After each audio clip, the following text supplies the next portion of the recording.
Hello there, my name is Andrew Keat, and I'm today going to explain the Coriolis Effect. So what is the Coriolis Effect? It is a phenomenon that causes fluids, like water and air, to curve as they travel across or above the Earth's surface.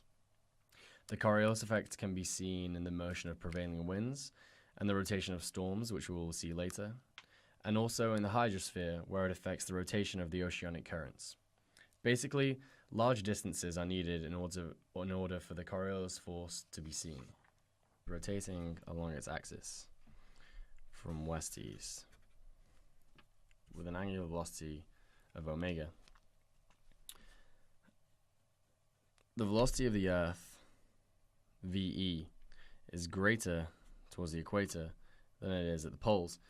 This is because as the latitude increases, VE decreases. So, let's take an example. First, if you were to throw an object from the pole, let's take the North Pole to begin with, and you were to throw it towards the equator, the intended path would look like this. But in that time, the Earth would have rotated from west to east, and so the object would actually land to the west of the intended position. Similarly, in the south, you throw an object to the north, then it would land to the west of the intended position again, as the Earth will have rotated. Now, if you throw an object from the equator towards the pole, the intended path would look like this.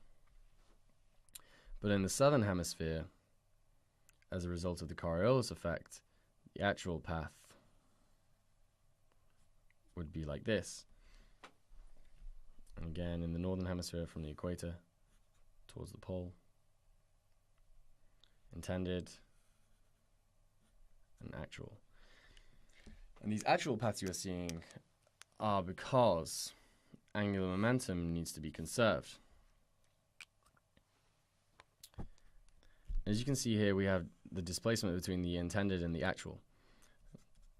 This delta W, and this delta W can actually be calculated using this equation. Omega delta x squared sine of lambda over the velocity. As you can see that delta y is directly proportional to delta x squared, and this just means that the Coriolis effect only works over large distances. In order to understand the west to east motions, we must first look at the centrifugal force. And the centrifugal force is actually responsible for the squashed spherical shape of the Earth, if you will. We can see here the equilibrium of the forces acting on a point. We have gravity pointing towards the center, the reaction force, and the centrifugal force. And you can see that the reaction force, and if the reaction and the gravitational force were 180 degrees to each other, then the centrifugal force would not be in balance. And so this is why the Earth has its squished spherical shape. So as you can see, the centrifugal force points somewhat towards the equator. So if I was to throw an object from the west to the east, obviously that's an exaggeration, but it would curve towards the equator. And likewise, if I was to throw an object from the east to the west, it would curve towards the pole. Again, in the southern hemisphere, from the west to the east,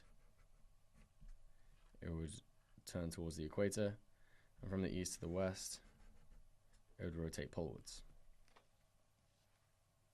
And so now we understand the Coriolis force, we can explain why hurricanes spin the way they do. When a hurricane is formed, we can see here at the center, the eye of a storm, we have an area of very low pressure. The winds want to move, air wants to move from an area of high pressure to very low pressure. And so air is coming from all directions high pressure is coming from all directions to move to the center of the storm where there is low pressure. As the high pressure gets pulled in to the center, it gets pulled to the right because of the Coriolis force.